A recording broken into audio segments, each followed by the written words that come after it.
ఇక బులెటిన్లో అప్డేట్స్ చూస్తే కేంద్ర కేబినెట్ కీలక నిర్ణయాలు తీసుకుంది. ఢిల్లీ మెట్రో విస్తరణకు కేంద్ర మంత్రివర్గం తెలిపింది. ప్రధాని మోదీ 2014లో అధికారంలోకి వచ్చినప్పుడు దేశంలో కేవలం 4 నగరాల్లో మాత్రమే మెట్రో సేవలు అందుబాటులో ఉండేవి. ప్రస్తుతం దేశవ్యాప్తంగా 26 నగరాల్లో మెట్రో సేవలు అందుబాటులోకి వచ్చాయి. ఈ కాలంలో దేశంలో మెట్రో సేవలు 5 రెట్లు పెరిగాయి. ఇక ప్రపంచంలో చైనా, అమెరికా తర్వాత అతిపెద్ద మెట్రో వ్యవస్థ కలిగిన దేశంగా భారత్ నిలిచింది. 2014లో దేశవ్యాప్తంగా 248 కిలోమీటర్ల మేర మెట్రో లైన్లు ఉండగా ప్రస్తుతం అవి 1090 కిలోమీటర్లకు చేరాయి. ఇక అప్పట్లో రోజుకు సుమారు 28 లక్షల మంది మెట్రోలో ప్రయాణించగా ఇప్పుడు ఆ సంఖ్య 1.15 కోట్లకు పెరిగింది. ఢిల్లీలో ప్రస్తుతం 12 మెట్రో లైన్లు ఉన్నాయి. ఢిల్లీ మెట్రో ఫేజ్ 4లో భాగంగా 6 ప్రాజెక్టులు కొనసాగుతున్నాయి.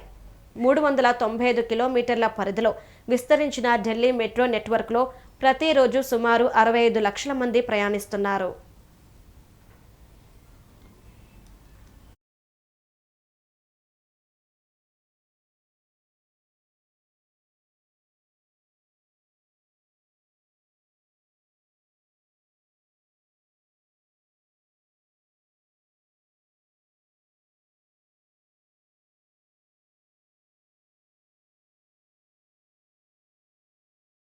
కేబినెట్ ఈరోజు ఢిల్లీ మెట్రో ఫేజ్ 5A ఆమోదం తెలిపింది. ఫేజ్ 5A కింద 16 కిలోమీటర్ల పరిధిలో 13 మెట్రో స్టేషన్ల నిర్మాణం చేపట్టనున్నారు. వీటిలో 10 అండర్ గ్రౌండ్ స్టేషన్లు, 3 ఎలివేటెడ్ స్టేషన్లు ఉంటాయి. ఈ ప్రాజెక్టును 3 ఏళ్లలో పూర్తి చేయాలనే లక్ష్యంతో ముందుకు వెళ్తున్నారు. ఫేజ్ 5A పూర్తయితే ఢిల్లీ మెట్రో నెట్వర్క్ 400 కిలోమీటర్లకు పెంచనుంది. రామకృష్ణ ఆశ్రమ మార్గ్ నుంచి ఇంద్రప్రస్థ వరకు 9.9 కిలోమీటర్ల మేర మెట్రో నిర్మాణానికి 9,570.4 కోట్ల రూపాయలు ఖర్చు చేయనున్నారు. ఏరో సిటీ నుంచి ఎయిర్పోర్ట్ టెర్మినల్ 1 వరకు 2.3 కిలోమీటర్ల మెట్రో నిర్మాణానికి 1,419 కోట్ల 6 లక్షల, తుగ్లకాబాద్ నుంచి కాలింది కుంజ్ వరకు 3.9 కిలోమీటర్ల మెట్రో నిర్మాణానికి 1,024 కోట్ల 8 లక్షలు వెచ్చించనున్నారు.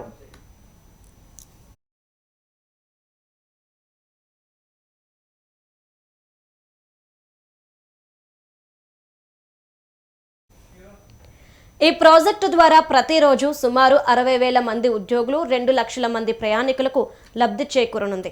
మోదీ ప్రభుత్వం మూడోసారి అధికారంలోకి వచ్చిన తర్వాత రోడ్లు, ఎయిర్పోర్ట్లు, మెట్రో సహా మౌలిక సదుపాయాల అభివృద్ధికి 12,35,000 కోట్లను కేటాయించింది. ఢిల్లీ మెట్రో ఫేజ్ 5A విస్తరణ పనులకు కేంద్ర ప్రభుత్వం 1,759 కోట్లు, ఢిల్లీ ప్రభుత్వం 1,759 కోట్లు అందించగా 5,278 కోట్ల రుణంతో ఈ ప్రాజెక్టు అమలు కానుంది. ఇక మొత్తంగా వికసిత భారత్ లక్ష్యంగా కేంద్ర ప్రభుత్వం పనిచేస్తుంది.